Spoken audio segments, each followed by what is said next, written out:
Thank you so much for being here. And seriously, I think your book has done a lot to help people understand what it's like to be an entrepreneur for real. Yeah, no, for real being the key. Yeah, exactly, because the movies are kind of misleading. Yeah. So I thought maybe you could just tell a little bit of your personal story, how you became an entrepreneur in the first place, and maybe just give us a sense of how is entrepreneurship different today than it was when kind of you got into the business? Well, it's actually kind of getting back to that a little bit, but so we were all at Netscape, all the founders of LoudCloud, and we were acquired by a company called AOL, and AOL kind of was a different, we were all very tied to the Netscape mission, and they had a new mission. And so we got this idea while we were at AOL that there needed to be a company that basically helped the AOL customers. So the AOL had this thing where you would plug into their e-commerce kind of mall. It was called like the AOL Mall. And it was actually a bigger e-commerce site at that time than Amazon, if you can believe that. In terms of traffic, at least, probably not in revenue. But they would charge people $10 million a year to be in the mall, and that was basically the idea. But the problem with it was, as soon as you got in the mall, you would get all the AOL traffic, and in those days, AOL was half the traffic on the internet, like literally half the traffic on the internet. Wow. And so basically, everybody's site would just like tip over and explode because they had no idea how to build a scalable, and Nordstrom's didn't know how to build a scalable site in 1999. And so we got the idea, well, somebody ought to just kind of run that infrastructure for them, like there ought to be like a computing cloud, and we could call it LoudCloud, and that was kind of the original idea of the company. But probably the biggest difference then and to now is there was no knowledge on how to build a company. Like it was kind of a completely black art. There was nothing written. There were some reporters had written things, but there was really nothing about like how you be an entrepreneur, how you start a company, or how you raise money, or what venture capital is, or what participating preferred means, or any of these kinds of things. So now you see entrepreneurs coming into your office. I don't know, I can't even imagine how many times per day. Yeah. And you said, as an aside, we're kind of getting back to what it was like in the early days, the late 90s. Yeah. On the one hand, entrepreneurs today are armed with a massive amount of information about how to start a company. On the other hand, a lot of people have not lived through that experience of bad times. Yeah. Give us a compare and contrast. Yeah. So in and a lot of the genius of the lean startup came out of it was a little bit of a reaction to the things that people like me did in 1999. And just what happened then was there was so much, people were so hyped about the internet, and everybody was so excited in the world about it, that investors would put kind of unlimited money into companies kind of in advance of them having product market fit. So you would just kind of be a company, you'd have an idea, and they'd be like, oh my God, that's just like eBay, or that's just like Amazon. Here's $30 million. And that $30 million would then destroy the company. Because what would happen is you have $30 million, what are you going to do? You have to invest it. You can't just let it sit in the bank. Because they believe that you are going to get to product market fit, these guys with all the money. So clearly you're going to get there, so you better start getting on with it. But the enemy of product market fit is a lot of motherfuckers running around your company, talking to each other, confusing themselves. And that's sort of what happened to all of us in the late 90s. And then, then all the money went home, and that just stopped for a long time. And I think that, and then, mostly Eric was able to articulate, look, no, this is not how you build a company. Finding the product, that the market wants is a really hard and complex process. And you need extremely tight communication and discipline and all these things. And, and everybody, because of all the wreckage, kind of adopted that, or all the smart people adopted that, and we started to get these companies that were kind of constructed in a much better way in the kind of late 2000s than they ever were in the late 90s. But interestingly, because of the success of those companies, investors are basically at the same place they were in 1999. They're like, oh my God, that looks just like Uber. You know, it's Uber for dogs. Hey,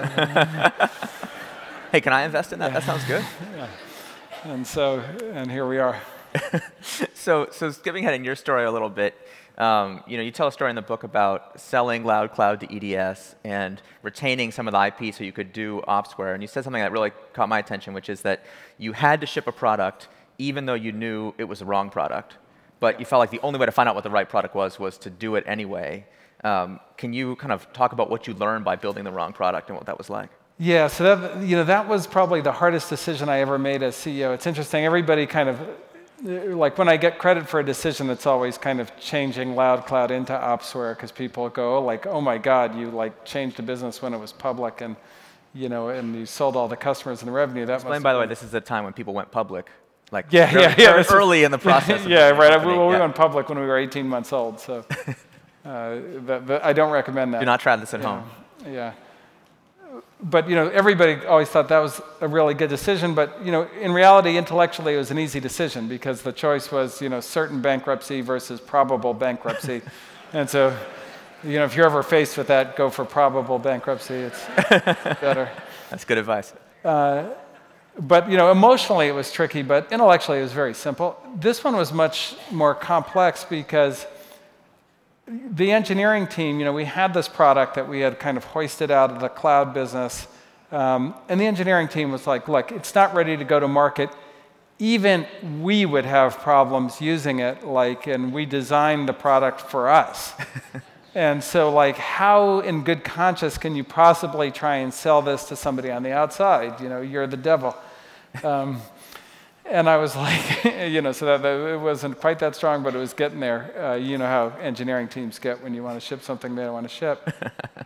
But for me, in all my years of product, the one thing that I kind of learned was your success as a company really depends on how linear a path you walk to the right product. So if you think there's some platonic form of this is the perfect product for every customer, and then where you are, and then how straight a line can you walk from here to there is really a function of, are you building the most important feature first every step of the way, or are you building a random feature over here, and then later you get to the important feature, so it just takes you longer, and then you get there too late, and then your company fails. That's kind of the failure case. And so I was completely obsessed with this idea that we had to walk as straight a line as possible because I had almost bankrupted the company once, and I didn't think I was going to get a second chance. And so I just felt like the knowledge inside of Opsware about what the market needed was just too shallow. We knew what we wanted, but we weren't like Goldman Sachs or FedEx or any of the guys we were trying to sell to. We were running a cloud computing business. They were running their own data center. And so I felt and then the difference in knowledge between asking a customer what they want or asking them for $500,000 for a product is you get a really much higher quality answer when you ask them for $500,000. And so that was kind of the idea. And man, did that turn out to be right, because the things they needed were almost completely different than the things that we would have built had we not tried to sell it, not that successfully. But getting in market, getting knowledge, turning the product, and walking a straight line, invaluable. Mm-hmm. So before I ask another question, I want to remind folks we're going to take questions from the audience in a moment, and we do this a little bit differently. We're not going to have people come up to the mic and tell us their life story. Instead, there's a URL which we're going to put on the screen. You can grab it on your mobile device. The URL is case sensitive, so if you don't know what that means, ask the engineer sitting next to you. But type it in exactly. You can edit questions. They will show up on this high-tech piece of wizardry called an iPad, and I will attempt to ask them to Ben. So please, if you have questions, be on your device. I think the phrase that is most associated with you in the work you've done recently is the struggle. Yeah. That being a CEO, in the movies, it looks glamorous. I feel like when we hear the stories of successful startups, they've usually been whitewashed to make the founder seem great and kind of erase the difficult parts.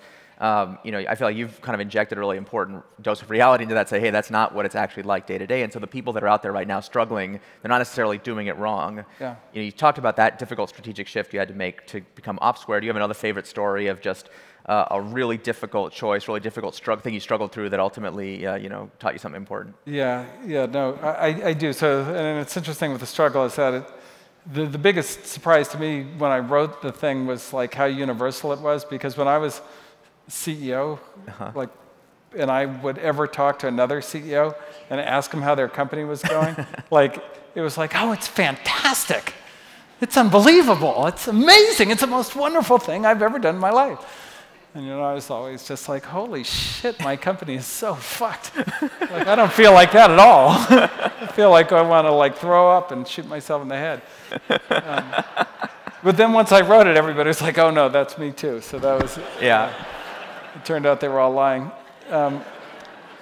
So the one that has just been so impressive to me that I've been involved in is we invested in this company called TinySpec, which most of you probably haven't heard of, which was founded by a gentleman by the name of Stuart Butterfield, who many of you may have heard of. And Stuart had kind of previously, in 2001, set out to build a massively multiplayer online game, but he was just him and it was a team. It was him and his wife in Canada, and they didn't have enough money to do that, so they ended up kind of pivoting into a piece of the game, which was kind of the avatar manager, and that became a company or a product called Flickr. And so we invested in TinySpec, almost a decade later, and Stuart was going to build the game. And finally. And the game was called Glitch. And Glitch was, it was basically a life's work. It was like a 10-year quest for him to get back to doing this. And there are people talk about, oh, we do beautiful products, we delight customers, this and that and the other all the time here. It's just kind of a language everybody's adopted. But that game, the amount of craftsmanship and just love and attention he wrote the song that was the trailer himself, and it was a great song. Unbelievable. I listened to that song 4,000 times. And the game, I loved the game. I would play it all day long. I just loved the game. But there were a couple of really fundamental problems with it. One was that you'd get to the end, and then there was nothing else to do. It was so you'd get obsessed with it, you'd play it for 48 hours straight, and you were done. And then the other giant problem was he wrote it in Flash. And he wrote it in Flash right before Steve Jobs went on a mission to kill Flash, particularly on mobile. And so, and rewriting it, not in Flash was a giant task, and then fixing this problem was a giant task. And he, one day he said, look, we can't get there on the money we have. There's just no way to get there. And I was so sad because I loved that game so much and I wanted to see it. And I couldn't even believe how he could let go of it. And, he said, but I think we have something in the company that's a tool we built to communicate with each other, and it's called Slack. And now Slack, and you guys might not know because nobody went, woo, is probably the fastest growing enterprise product in the world right now. And he just raised money at a $1 billion valuation from really good venture capitalists. And it's just amazing that he had the emotional capacity to go, we're not going to make it. And then that he had something else that the company is just twice now, first Flickr and now Slack. He's the great genius of building games and then creating something else. But it's a funny really pattern. amazing. Slack, by the way, powers the conference team here that makes all this possible. So yeah, we're big fans. So one of the stories talk that I really liked was the difference between silver bullets and lead bullets. And I don't want to tell the story. I'll let you tell the story. But that's kind of an interesting contrast to the story you just told, because sometimes I feel like one of the things that drove me crazy, as an entrepreneur, is sometimes like just superior execution of the thing you're already doing is really, that's what is required. Yeah. And sometimes Usually that's the case. Yeah, but like sometimes, you realize I can't rewrite this thing in Flash. There's no way to get it done. Like we can superior execute all we want all day long, twice on Sunday, and we're not going to get there. And we have to kind of do this abandonment. So first explain the lead bullets thing, and I'm really curious on thoughts of how can you tell when it's switch time? Yeah. So lead bullets happening. So when I first got to Netscape, I was in charge of the web server product, which was a really important product because we knew that Microsoft was kind of going to bundle the browser for free with Windows 95, so we wouldn't be able to charge money for that anymore. And so we were working on the web server, and basically we got a hold of Microsoft's upcoming web server, and we benchmarked it against ours, and it turned out it was 5 times faster, which is not good, by the way.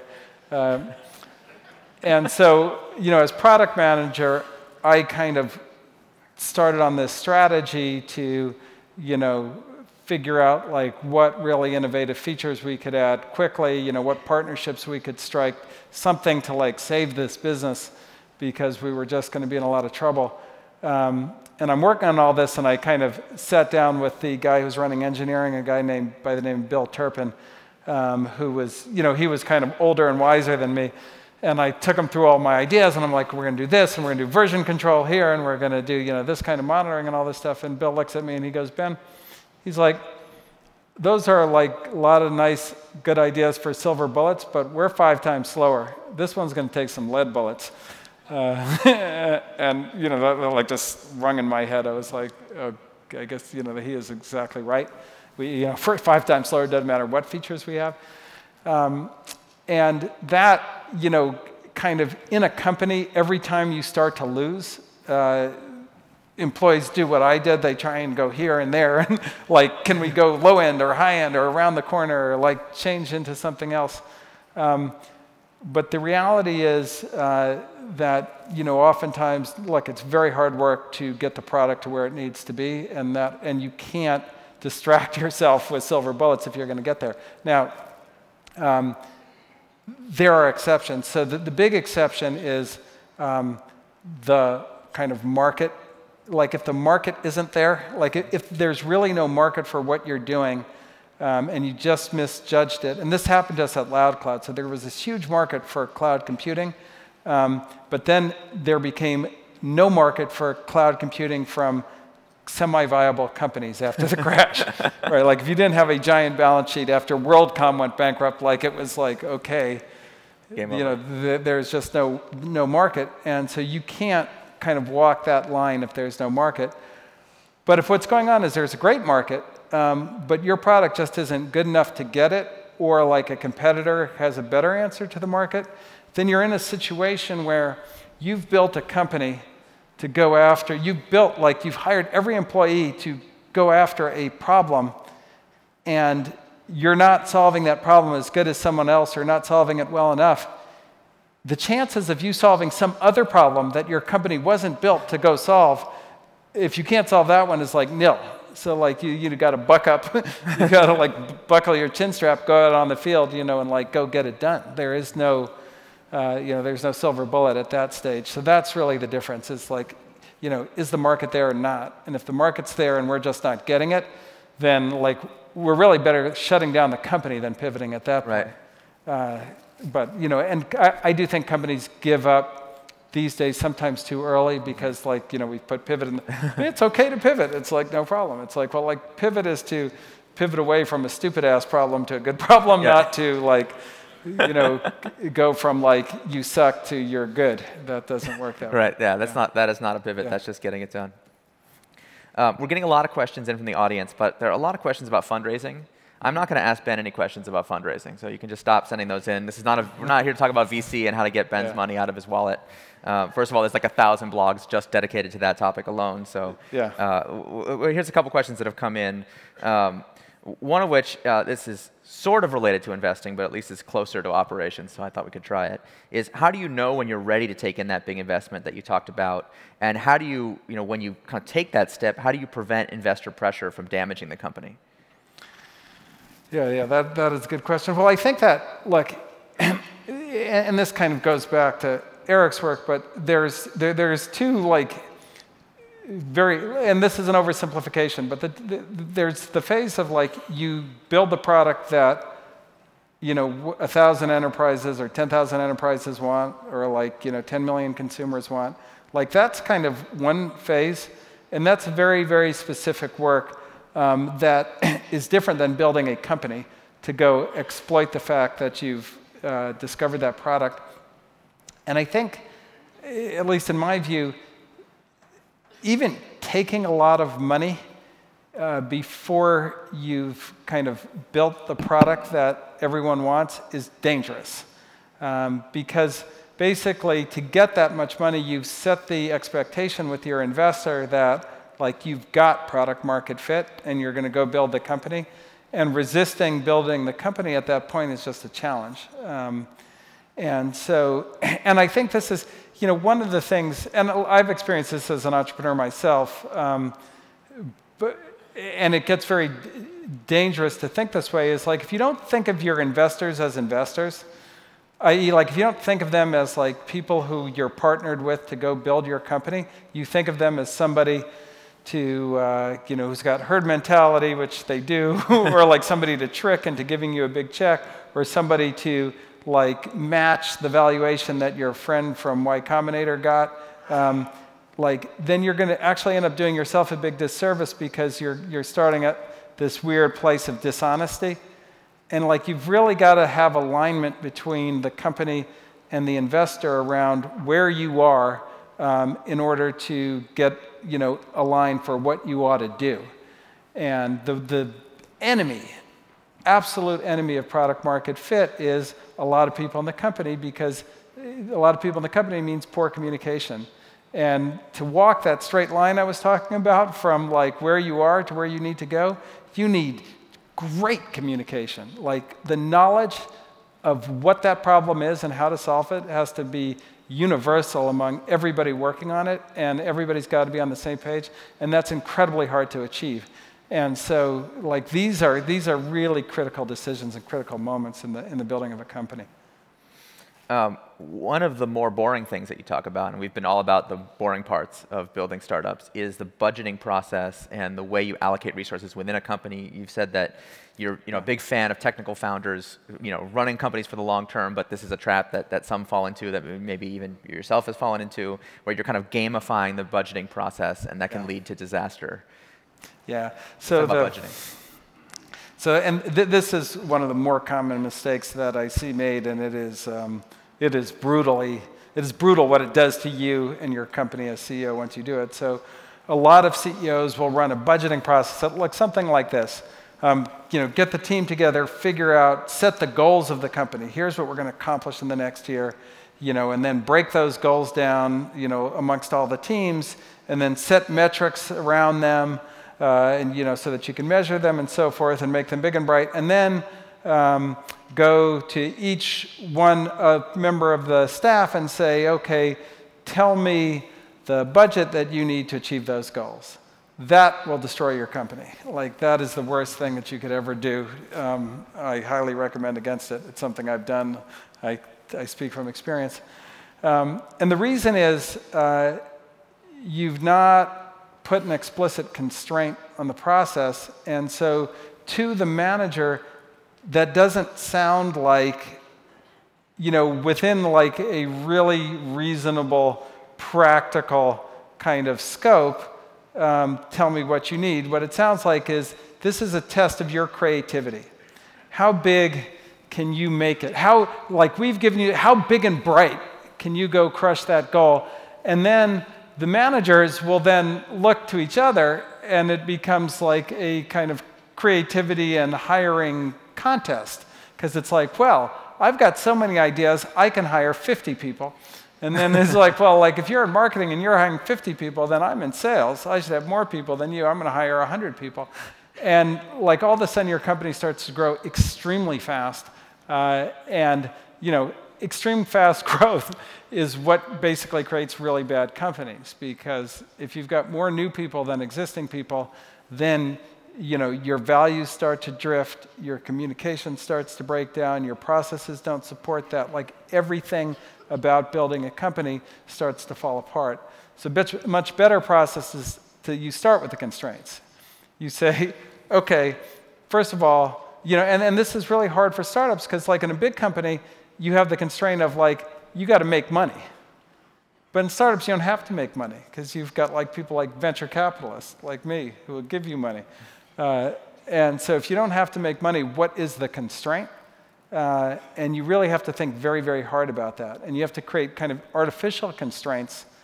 And artificial constraints are great not only for keeping the communication right, but you get real creativity when you constrain the problem. Not like phony baloney creativity, but real creativity. Because like, how do you create something great within a tight budget framework? So you start with the budget and the budget constraints, and then you say, if you're a great manager, get me that goal within your constraint. Like, that's the problem. And so that's how you really have to think about it. And you'll be an elite CEO if you do that here in Silicon Valley, I can tell you, because almost nobody gets this right.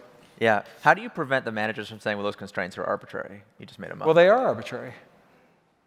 That's it? You just tell them, that's it, too bad for you? Yeah, they're my arbitrary constraints. But you work for me. And you can put a rationale behind them. So you can say, like one, I think from a communication standpoint, I'm just going to constrain engineering headcount to no more than double in a year, because I know for a fact that I can't get more productivity out of engineering. Like doubling is as fast as I can go. I can triple it, but I'm going to get less productivity than if I double it, or less throughput than if I double it. So you can start with a constraint like that, and then you can say, okay, and then the next thing is the ratio from engineering to sales is not going to go past this mark. So then you've constrained sales, because like we don't want to be selling more product than we really have or can build.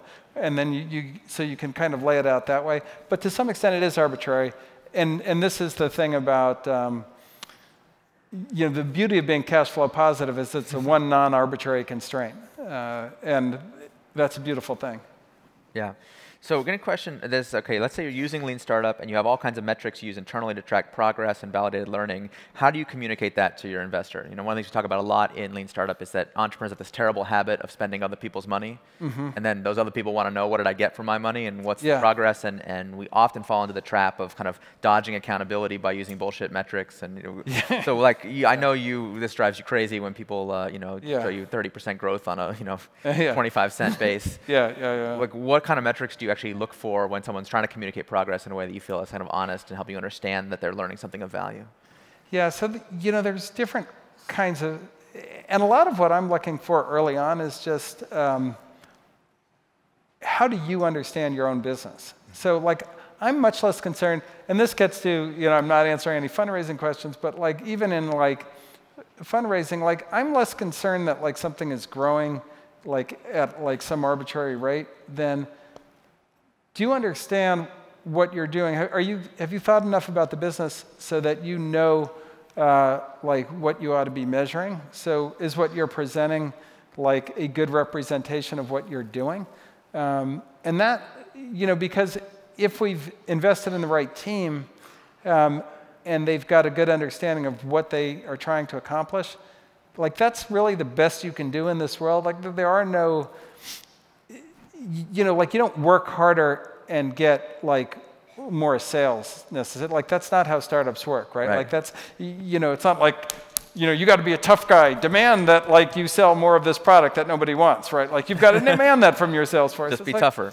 Yeah, just be tougher. Just be more hard-nosed. Like it's all nonsense. It's like these weird, like kind of like imaginary management thing. The real thing is you've got really smart people. Like you're really smart. Like, do you understand what the problem is and what progress would look like?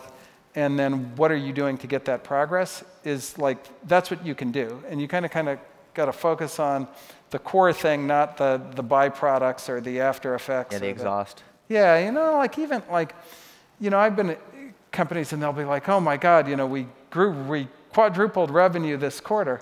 And, I could get all excited about that, but like, maybe they quadrupled revenue by signing like one giant unsustainable deal. Like that's not even good either, right? So, you can't like go like, well, the revenue's not there and it's not making progress. It's like, no, like, are they making progress like in a very kind of fine-grained evaluation of like what's going on, and are they really understanding it? And they understand, what else is in the market, and is there like competitive force, or, are people like coming around to it or not? And that's, and it's hard and abstract, but like that's why I would say that's the value of having an investor who you've really communicated with and are honest with, is that then you can do the right things as opposed to some like weird things like, well, the forecast you pitched me on isn't the one you're hitting. But like, yeah, I had no idea when I wrote that forecast. Like, I wasn't even. Right, let's be honest about it. What are you talking about? Yeah, I know that. Yeah, we're getting a lot of questions here about just, do you have an example? You don't have to name the name of the company, or just like of a situation where somebody did that really well. Well, the very best one, like, to me, is Stuart. Like, he measured, he had like everything broken down about that game, and like even though like the game was like making money, like he was selling a lot of subscriptions, and he was by a lot of metrics it was working. There were a lot of users, the reviews were incredible. But the metric that he knew was like critical, like wasn't working. People were leaving. Right. They'd get in, but then they would get to the end and then they would leave. And he could have hidden that, right, and kept going and like maybe raised more money against it. But he was just so honest about it. He was so honest with himself, and then honest with everybody else, that enabled him to kind of get to what's ending up to be probably a much bigger opportunity than Glitch ever was. Yeah. All right, we're going to have one last question. I thought we'd switch topics. I know this is something that's really important to you. Got a number of questions about this. What are you at Andreessen Horowitz doing to improve diversity among the companies that you invest in? Yeah, so that is, I could talk for a long time about this topic. Where to start? So look, diversity, I think, kind of starting at the beginning, diversity is something that a lot of people have opinions on, and like the two biggest opinions on diversity and why like Silicon Valley is not diverse enough are, one, just racism, and then or sexism, but mostly racism, and not enough qualified people from certain groups in terms of like STEM or like technology understanding. And like both of those, I would say, explanations are quite unsatisfactory to me, in that, look, people are racist, no question. And we could always use more engineers in every group, no question. But like, what are you going to do about that, like right now, to move the needle? Like, what are you going to really do about racism? That's a really hard problem to solve. And so like, and then, like, do you really want to work for like a bunch of racist, a racist company anyway? So like, it's just like one of those problems that like, maybe it's true, but there's something you can do about it. And, with getting more people into STEM, like, I think that's a great thing to do, but it's really not the only thing to do. And so in looking at it, there's two things that we've found that are, I would say, really high impact and can be done in the very short term. And the first is network. So if you are like an African-American kid who grew up in Atlanta or grew up in Mississippi or wherever, your knowledge, even if you're a great engineer, of startup world or Silicon Valley is nil. And so just being able to build the bridge there in the network, and I'm on the board of an organization called Code 2040, and all we do is go find kind of diverse kids and get them summer internships in Silicon Valley. And the companies, like, and we give them programming tests, so they're STEM skilled. Like, don't make no mistake, like, these guys can program, they pass the test, they get jobs at great companies, they do great in the companies, and all we're doing is just like connecting them in. And so we do a lot of work on that. We do a lot of events to just make people feel welcome and give them access to opportunity if they're qualified. And not everybody in Silicon Valley is an engineer either, right? Like, there's a lot of people in sales and marketing, and HR and all these other kind of groups. And like just getting people access to that is a big deal. So we have a huge focus on that. And then the other thing, which is a much more subtle, controversial thing, which we're not as far along on, but I've been working on a lot, is profiling. So one thing that nobody admits, but every company and every manager and every company does, is profile. And they generally profile to themselves. So, right, like if I'm like given a manager position, I know my strengths really, really well, and I know my culture really, really well. So I'm going to recognize those strengths when I see a candidate. And I'm going to value them because I understand exactly what they are, because I'm good at them. If I'm great at writing and you're great at writing, like I can really value that. If I'm like great at writing and you suck at writing, I'm really going to be concerned about that. So it's just like one of those things. And you can see it like in any company, like if you hire, you know, a woman to be head of engineering, you're going to have way more women engineers than if you hire a man to be head of engineering. If you hire, you know, a Chinese person to run marketing, you're going to have more Chinese people in marketing. Like, I guarantee it, like every organization looks like that. And even in my own company, it looks like that. And so you kind of have to go work harder on getting people to understand their own profile. So, and I'll give you an example of this. Margaret Wenmakers, who's like one of the great like marketing people in the universe, works for me. And she, or works at Ries and Horowitz. She doesn't work for me, really. I work for her. But you know, she runs our marketing group. And when she hired her first like half dozen people, they were all women. And so I went to her. I said, Margaret, like, why are all your employees women? Like, what is it in your profile where no men can get a job working for you? And she looked me right in the eye and she said, helpfulness. And I was like, oh, snap. And the really stunning thing about that is, like, we're a venture capital firm. We're in the service business. Like, why doesn't anybody else have the criteria of helpfulness in their profile? Like, nobody else, not why. When I went to every single one of my managers, not one person gave a flip about helpfulness. And that's a problem. And so, you know, if you're going to value, if you're going to be get the value of a diverse workforce, if you're going to be able to get to a broader population of talent, you've got to value those things in your profile. You can't just go, okay, we need more Hispanic people, because no Hispanic person wants that job where they're being hired because of their race. That's an asinine thing to do. But you can start to go, okay, like, let's take our Hispanic employees and understand what they think should go into this hiring profile, and let's value those things in the candidate population. And then you're going, well, Ben, now you're stereotyping. Yes, but like, you know, different cultures have different cultural strengths. People from different backgrounds know different things. And if you don't know what those are, then it's really hard to get to a diverse workplace that's fun to work at for the diverse people, too, because they're valued for what you're hiring them for. And so, you know, so a lot of the work that we're doing now is trying to expand the hiring profiles for every position that we hire and every position in our companies to include a diverse set of criteria and train people on that. And then I think you can start to get to like a competitive advantage, which is like in all the things we're doing, like we're just trying to get to a bigger, more talented population than everybody else. Mm-hmm.